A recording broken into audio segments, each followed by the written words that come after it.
Welcome into week 2 of the Climate Tech Inc. NFL Prediction Show. I'm Cole McDaniel. With me once again, Vince McKee. Tough start to season 3, year 3 of the Climate Tech Inc. NFL Prediction Show. And, credit to both of us here. The thing is, week 1 is always the toughest because you're getting a feel for the new teams, what they've changed maybe with their rosters.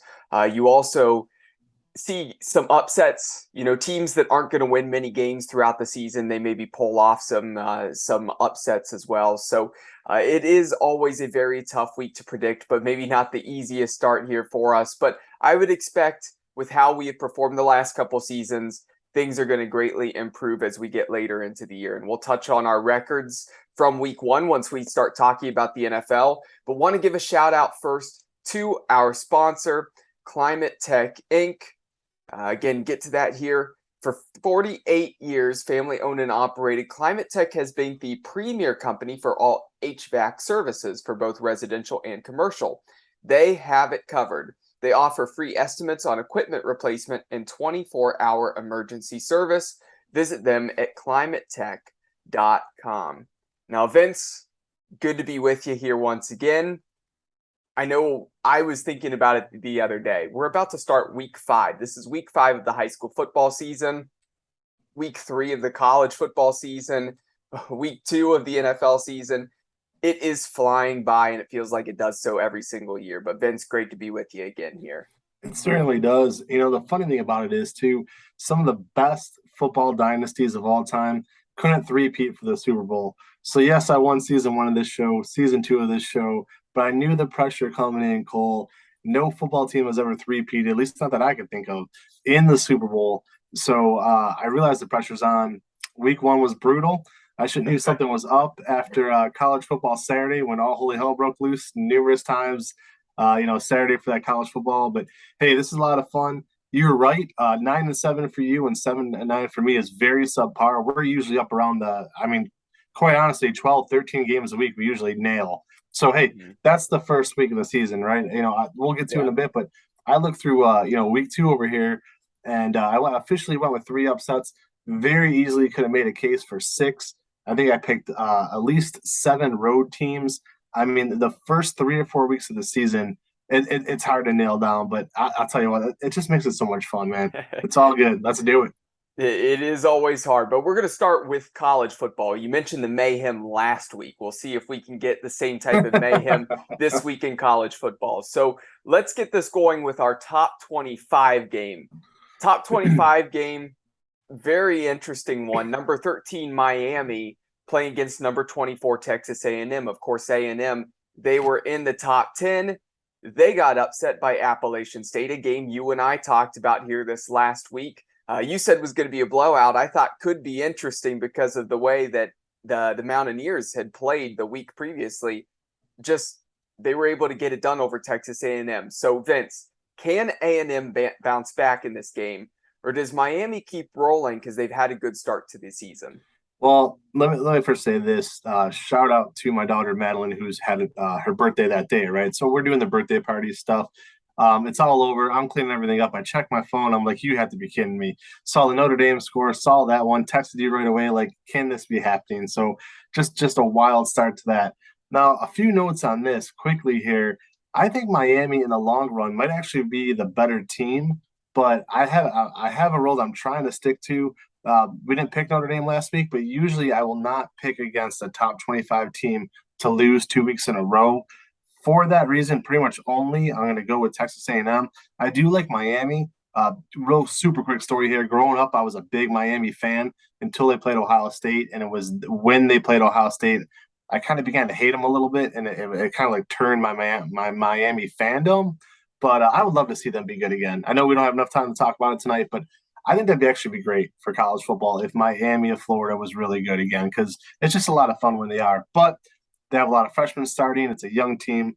Gonna go ahead with Texas A&M on that one, but I would not be shocked if they lost. I mean, that should be a great game, though. Good pick.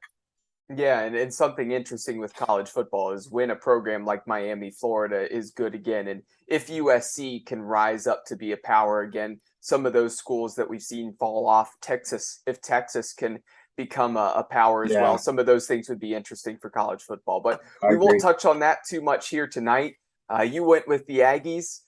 For Miami, I think they have some decent pieces on offense overall. I haven't really watched them too much yet this season, but I know that they have been rolling so far. Texas A&M, they haven't looked that impressive. The reason why I wanted to talk about that game last week is not only because Appalachian State looked really good the week previously, but Texas A&M didn't beat Sam Houston as convincingly as I thought. I thought they were going to put more points on the board.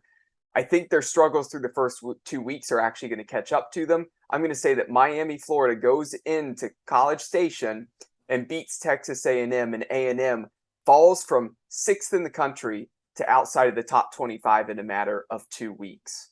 I can see it. Yeah, it is definitely possible. You and I are split on this one, but that is probably one of the top games this week because it's a matter of seeing what can happen with 2 top 25 teams. So another interesting matchup there.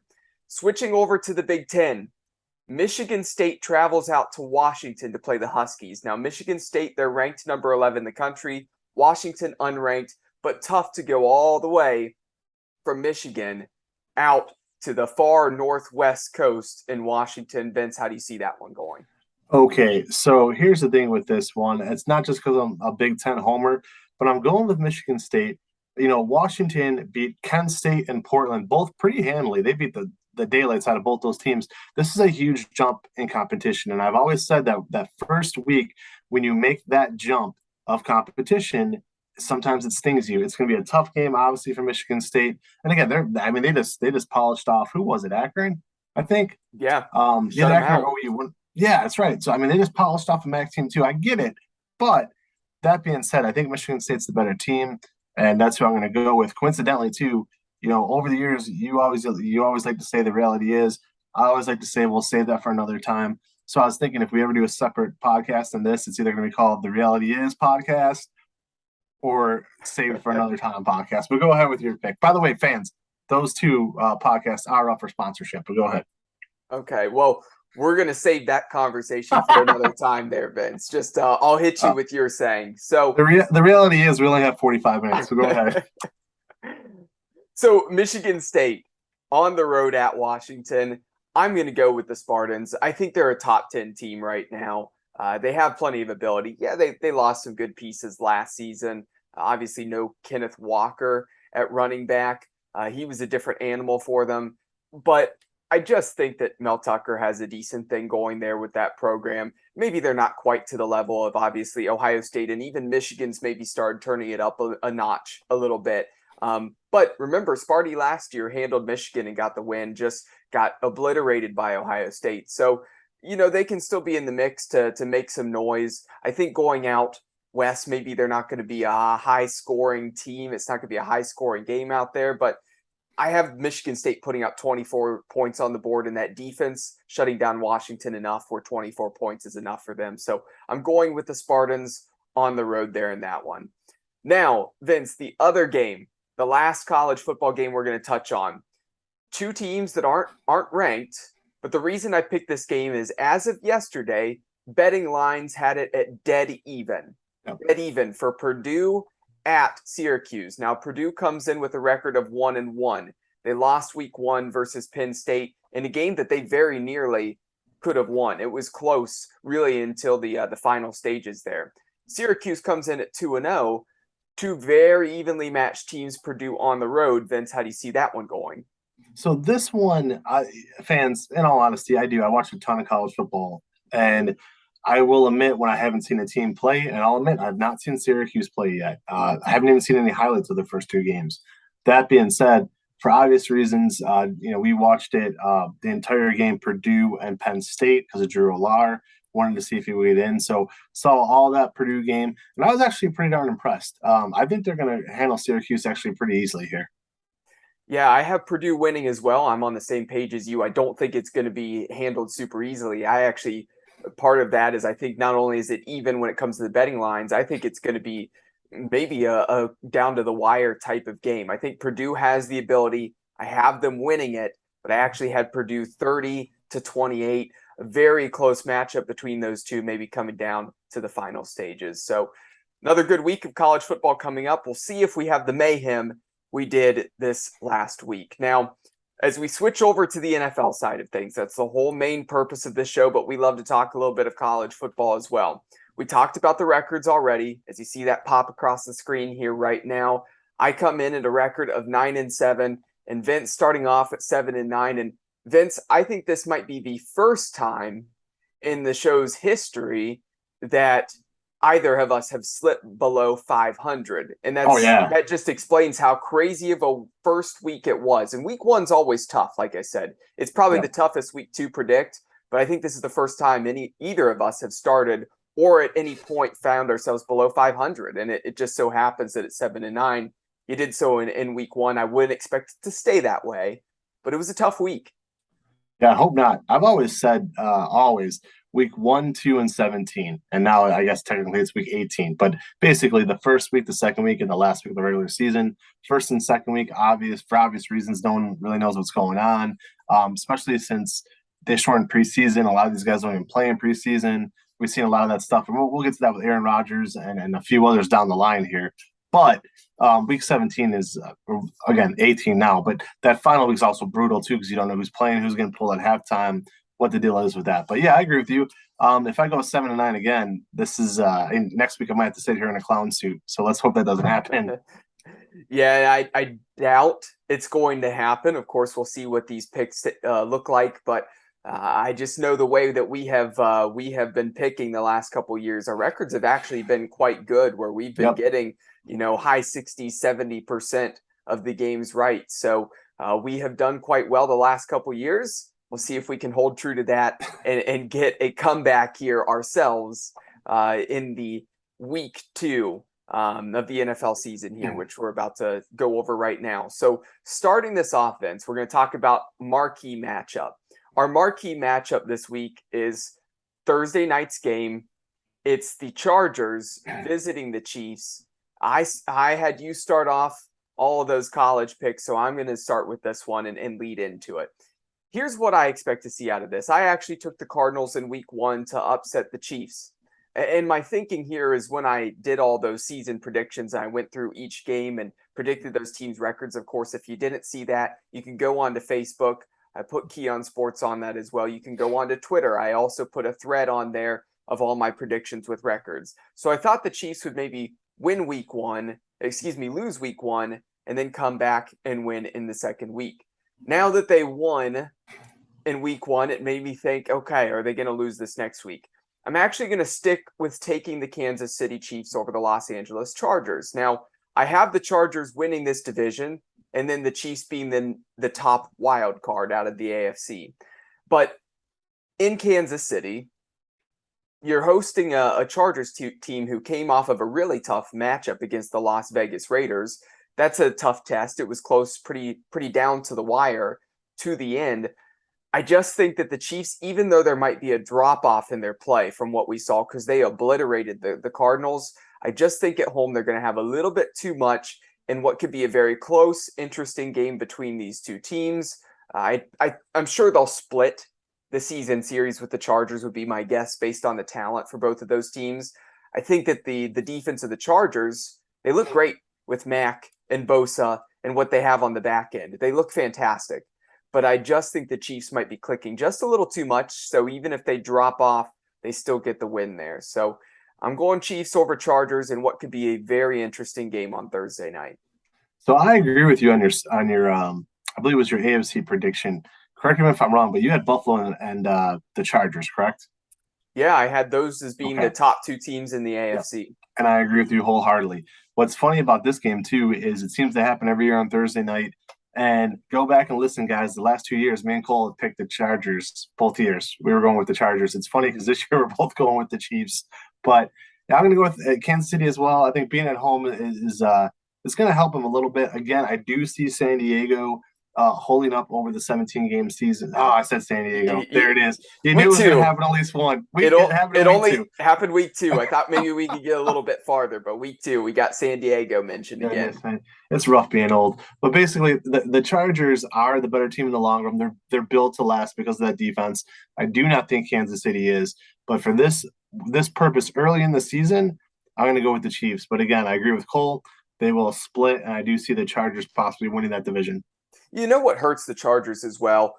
Keenan Allen now being out too. They still have good weapons. Mike Williams, a lot's going to fall on his shoulders now. They still have Jalen Guyton.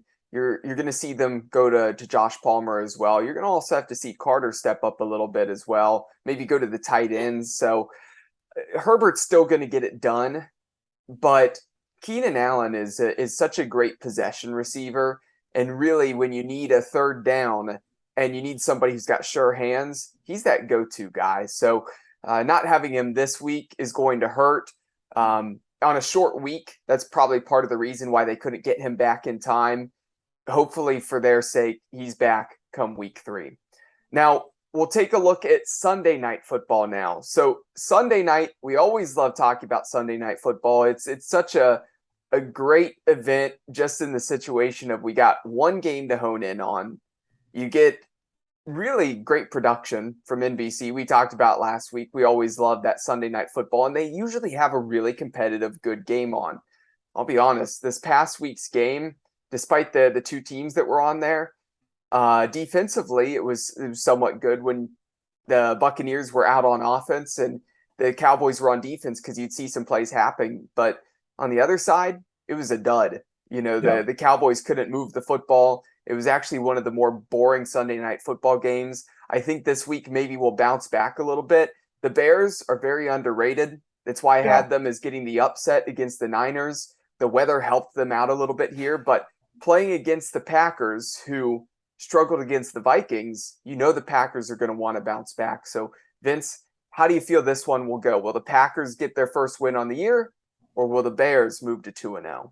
It's so funny because it's just like last year all over again. And I had a feeling that was going to happen. I almost picked the Vikings last week to upset the Packers. I was so close to doing it, and I should have did it because, again, Aaron Rodgers didn't play in preseason, all that stuff. His best receiver's gone. That's new. There's all this friction all the time with them, but they will bounce back for the win. I do want to say this about Justin Fields. I'm on the record numerous times saying he's going to have a better career than Trey Lance. Not that last week was the end all be all. I don't know what you could judge from that game with all the rain coming down, but I still feel that way. And I think you're going to see him ball out again. I do not think this game is going to be a blowout. Not by any stretch. It wasn't last year. These two teams hooked it up last year, either on a Thursday night or a Sunday night or a Monday night. I apologize. It was a primetime game last year. I do not remember what night of the week, but same kind of situation. Nobody gave Chicago a chance. They ended up putting up a ton of points, actually led in the third quarter of that game. I remember watching it. Just don't remember what night of the week it was, but it was definitely a good game. And I agree with you, Cole. Sunday night stunk. That was not the usual Sunday night essence, but we'll see what happens this week. But yeah, definitely going with the Pack Attack. Yeah, I'm with you there. I'm going with the Packers. I mentioned it. I think the Bears are underrated, and I have them being second in their division. The Vikings, I'll be honest, they looked a lot better than I expected, but I still don't necessarily love their defense, but it has improved. So maybe they actually do end up being one of the top two in the division. I was just thinking going into the season, what I saw last year, I thought they overachieved. So I was thinking the Bears, who were underrated, maybe they could get that second spot, even though I think they're on pretty similar levels. I'm going to say right now, based off of what I saw, despite the Bears getting the win last week, I do think the Vikings seem to be a little bit better. But I still think, despite losing, the Packers are still that team everybody's got to knock off from the top spot. Despite losing week 1, I still just have that faith in Aaron Rodgers and that offense and Green Bay in general to get the job done, because they haven't really shown us anything else. I'm going to believe in the Packers until proven otherwise. And I think for them to have a good, successful season, they know that this week 2 is actually pretty important to bounce back, get some things going, because they had almost nothing on offense. The Bears, defensively, they're pretty physical up front. So they might be able to stop A.J. Dillon, Aaron Jones running up the middle. But I think Aaron Jones could be very effective with screens, some short passes to him, as well as then if you can see them getting that passing attack going, I think the Bears just aren't going to be able to defend the Packers quite that well when it comes to the ball in the air. Maybe they can be physical and stop that ground game, but I think Rodgers is going to have a huge bounce back game himself as long as he's getting protection and can stay on his 2 feet.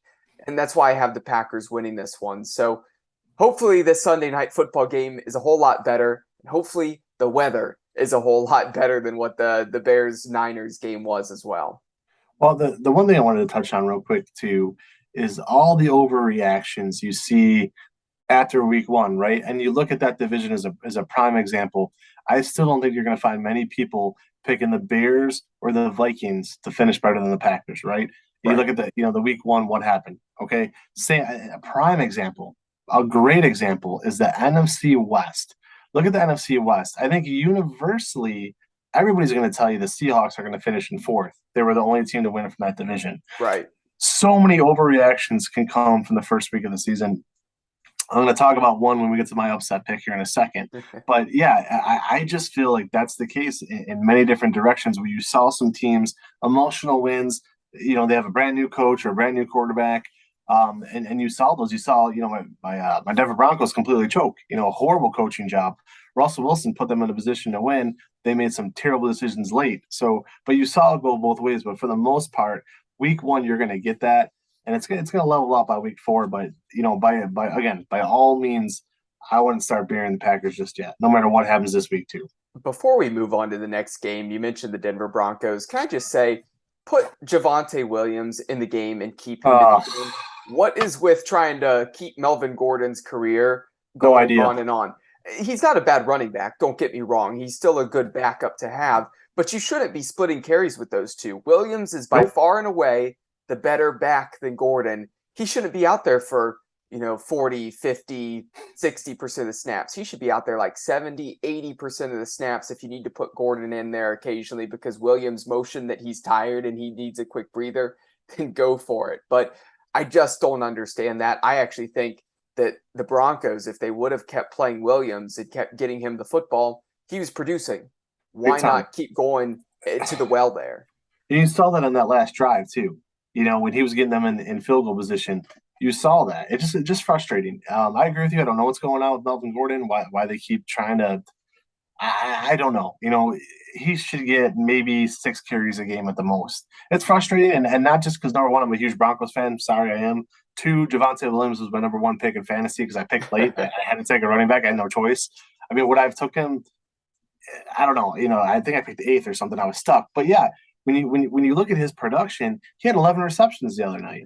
He could do it all. Give him the chance. I think they penalized him, quite frankly, because the fumble at the goal line, and I get that. But again, the head coach of the Broncos made some just poor decisions, a few poor decisions.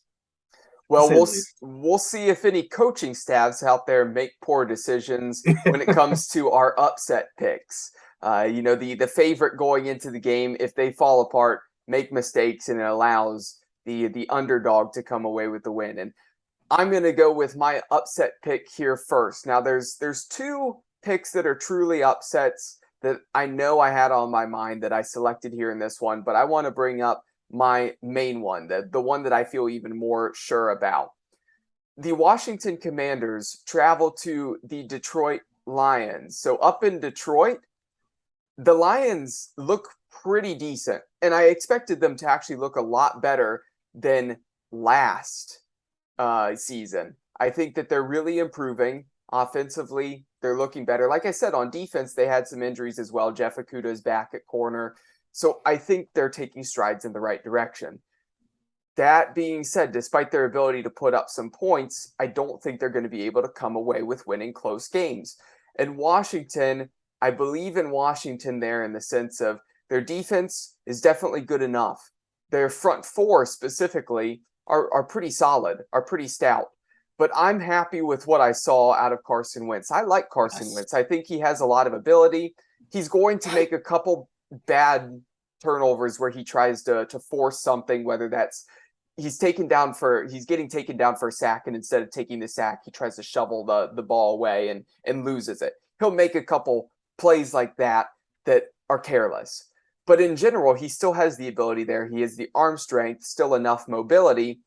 I think he's a veteran guy who knows what to do, and he has some excellent weapons out there in Jahan Dotson, Terry McLaurin, and Curtis Samuel. And they're starting to use Curtis Samuel a little bit more like Deebo Samuel for the 49ers. Plus, you're seeing Antonio Gibson get more catches as well and use his receiving ability.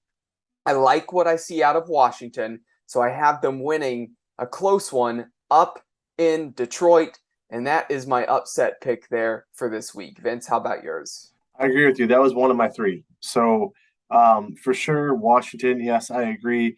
A lot of the same reasons you said, and really Carson Wentz to me is we've talked about him a lot. We like him. Mm-hmm. This is not a new conversation when we talk about Carson Wentz. To me, him and Derek Carr are two of the most underrated quarterbacks in the NFL that no one really ever puts on a pedestal. They seem to knock them more than they like them. What hurt Carson Wentz, obviously, when his team goes to the Super Bowl without him and they win, I get it. Okay. But I think he's really good. I'll just say, I think he's a good quarterback. So to me, that alone gives them a chance. Plus the weapons that he has. Detroit, yeah, they looked good one week, even though in a losing effort, but they scored a lot of those points late. Go back and watch that game or look at the stat sheet. Detroit scored a lot of those points late in that game during kind of mop up garbage time. Yeah, they made it interesting, but still, Washington is the better team. So with Cole saying that, I'll go in a different direction as my official upset pick. But again, check the article and you'll see all of our picks. But I agree with you there. But I had two others I'll just throw out there for some fun. Carolina at the Giants. I'm taking Carolina. Same I feel here. the Panthers. I feel the Panthers were they underachieved last week while the Giants overachieved. I think the Giants. And here's the thing. Let me kind of hedge this bet a little bit. If the Giants could somehow get that out of Saquon Barkley every game, then watch out. Then you got something, right? But until he could do that, until they can get consistent play out of Daniel Jones, we need to see, will they have good coaching this year? Their coaching has been atrocious. Probably the last 5 years has been terrible. Mm-hmm. They've not been consistent at all. So let's see what they could do. Don't need to have the Baker Mayfield conversation with you again. Just don't think he's a good quarterback, but I don't think that's the reason why Carolina's going to win this game. I got a gut feeling. Going to go with my gut. Going to pick them 2 weeks in a row, and I'm not a Carolina fan, guys. If you're new to the show, you're probably thinking that right about now, but I am not. Definitely not a Baker Mayfield fan. So, real quick, there, going to go with Carolina, and also going to go with Arizona. I think Arizona, yes, they're banged up right now at receiver. They have injuries, they have suspensions, they have a lot going on. But Arizona at Las Vegas, another one of my upset picks. I'm going with the Cardinals, and since we're on the record, just curious who you got in that one as well. Cardinals, Raiders. Yeah, I'm taking the Raiders over the Cardinals. Okay. I actually had the Raiders beating the Cardinals multiple weeks ago, actually months ago, when I went through all those games and predicted the different teams' records. So I'm sticking with the Raiders there. I did months ago have the Panthers beating the Giants in week 2, but the Giants having a better record throughout the season over Carolina, actually. But I just think this is a week for Carolina to bounce back and win that one. Moving on here, though, Vince, after we talked about the upset picks, we look at the Browns game. I know you took Carolina last week, and the Browns got a huge win courtesy of rookie kicker Cade York. Can the Jets get the upset on the road, or do the Browns come away with this? Nope. And I know a lot of people have gone ahead and frozen that, me picking the Panthers. I've taken the beating in some of those Browns groups, but that's okay. You're the new favorite guy, by the way. You could run for mayor after last week, just so you know. Well, perfect. I appreciate that to everybody who watches and listens. Yeah, it's like when I go to Avon Lake. Now you go to the Browns groups, everybody loves you. Perfect. Yeah. But they're going to kick the daylights out of the Jets. If Jacoby Brissett could even play halfway decent, this game should be a rout. So going with the Browns all the way. Loved what I saw in their defense. Everybody wants to harp on those 2 or 3 plays. They'll get that cleaned up. It's week 1. Very encouraged by that defense. Going to go with the Browns. Run that tandem, Hunt and Chubb. And obviously Brissett, if he just doesn't turn the ball over, he's going to give him a chance. I know that's really not asking for a ton, and I get that. Don't turn the ball over. And I think the Browns could really just run away with this game. For the record, definitely going with Cleveland on that one. Well, hopefully you picking the Browns this week creates as much buzz and gets you back on the right foot. Same as the buzz as Brownie the Elf now being at center field at First Energy Stadium. So we'll get to see that here come this Sunday. So, of course, there's a ton of buzz. Some people are on the side of they love it. Some not so much. But I personally enjoy it. I'm going to enjoy the game on Sunday. Always good to have that first home game. And I am also going to take the Cleveland Browns over the New York Jets. So second week, I'm going with the Browns here. I don't necessarily think it's as much of a rout as what you feel. I don't have the Jets scoring any touchdowns, but I have them kicking about 3 field goals, putting up 9 points. And I think the Browns are going up against a much better defense. I think actually that front seven is more physical. And I think the Jets are really going to key on the run and start slowing it down. It's not going to be quite as much of gaping holes like it was against the Panthers. So I still have the Browns putting up 20 points. They're going to win the game. It's going to be an easy win for them. I don't think it's going to be anything that's that tight. I mean, realistically, 11 points, and if you dominate defensively, and you control possession more, it's not that close of a game. But that being said, I still think Brissett's going to be working on getting really that feel with his receivers, going to be improving. But I think Amari Cooper, he's going to be 1v1 with Ahmad Sauce Gardner. Gardner's actually a pretty good corner. I think that maybe if they can take Cooper out of the game a little bit, it's still going to be a matter of throwing some routes to DPJ, him making some impressive catches, maybe finding your tight ends, screens, things along those lines. But I just don't think they're going to run quite the same. So they're not going to score as many points as most people would want out there. But a win's win. They moved to 2-0. You're going to be happy about that. Agreed. And if I can make one final point on Baker Mayfield, he has not improved. New uniform, new jersey, new city, all that stuff. He didn't improve. It was the same Baker Mayfield. And you saw that in the first 2 possessions of that game. All those passes getting batted down, him being so rattled, fumbling snaps. It's just, if anybody in Brownstown was upset thinking, oh, we really just let go of the chosen one for nothing, I'm telling you, you didn't. And last week was your proof. He has one of the best backs in football behind him, and he still couldn't do it. And that's 2 teams in a row he's had one of the best backs in football with him, and he still can't take that when a team's stacking 8 in the box, and he's throwing in the single coverage, and he's still ear-mailing a slant pass like you saw. So really, my takeaway for that, truly, the Browns should have won that game by 2 or 3 touchdowns. Jacoby Brissett, I'm not trying to be mean, but he did play pretty bad. In the first half, pretty pedestrian there. Wrote an article. He actually almost blew it twice on that final drive. Go back and watch that final drive. He almost cost them big several times there. But all that being said, the guy got the job done when he had to, and that's all that matters in this league. The wins and the losses. It doesn't matter how you get there as long as you get there. Well, 2 things I want to bring up as we have just a couple minutes here left. Rookie kicker Cade York, he's got an incredible leg. You and I already knew that. Everybody already knew that from Twitter and what's been happening in the preseason. And he looked fantastic, and that's a huge kick. So if you can have a kicker like that who can do that for years to come, that really helps increase your chances of winning because you can rely on that. You see other teams out there where they need to get the ball to the 35-yard line. They have to get to the 40-yard line.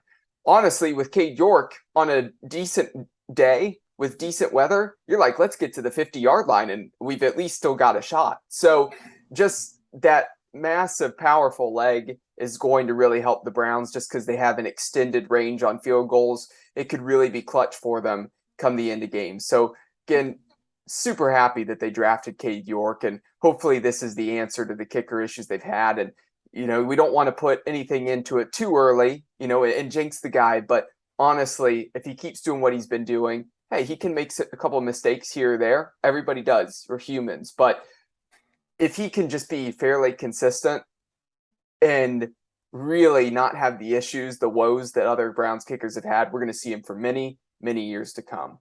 One other thing I want to touch on here, Vince, and if you want to touch on Cade York as well, you can. David Bell. The Browns need to try to get Schwartz and Felton off the field. I did like seeing Schwartz get the reverses. If they can do some end arounds, some reverses for him where he can run the ball, take advantage of his speed, that's okay. But he shouldn't have a greater snap share, percentage of snaps on the field than David Bell. Bell is a sure-handed receiver. I think you got to get him out there on the field. I agree completely. That was one of the few coaching decisions that Stefanski made week 1 that I really didn't understand. And he actually coached a very good game, I feel. But I couldn't agree with you more. I think a lot of times when you see Schwartz line up, the defense has to know what's going on. I mean, even if you're going to do the end around, if you're going to do a jet sweep, whatever you want to pull off. I mean, I think they did it twice. One was a reverse, one was a jet sweep. But both times, the defense is going to see that coming a mile away after the first time you run it, I believe, personally. Why not? You have a quarterback who's shaky. You need a sure-handed receiver to go ahead and get them a first down or even 6 yards here, 7 yards there. Put a guy in the game. who could catch the ball. The Browns have tried that for years with Travis Benjamin and Dennis Northcutt and everybody you could think of over the years, those smaller receivers who are fast. Yeah, that's great. But at the end of the day, with a new quarterback like this, you need that sure-handed receiver. Cole, I'm going to throw it back to you to take us home, but I want you to tell everybody, where will you and Dom Clary be this weekend, and how can we watch you? Yeah, we will be at Medina as they host Strongsville. It's going to be a fun one there. Make sure to subscribe to our YouTube channel. Make sure you can watch that game. We will go live about 5 minutes prior to game time at 6:55. Now, as we wrap up the show, a big thanks to our sponsor once again, Climate Tech Inc. For 48 years, family owned and operated, Climate Tech has been the premier company for all HVAC services for both residential and commercial. They have it covered. They offer free estimates on equipment replacement and 24-hour emergency service. Visit them at climatetech.com. And as we wrap up week 2 of the Climate Tech Inc. NFL Prediction Show, want to remind everybody you can see Vince and myself, our full predictions for the full week up on keonsports.com. Like I said, make sure to like, subscribe to the YouTube channel here as well. Feel free to share this video as well. Again, we'd appreciate that. So for Vince, for myself, everybody, thanks again for watching and listening. Have a wonderful rest of your week and weekend. Enjoy week 2.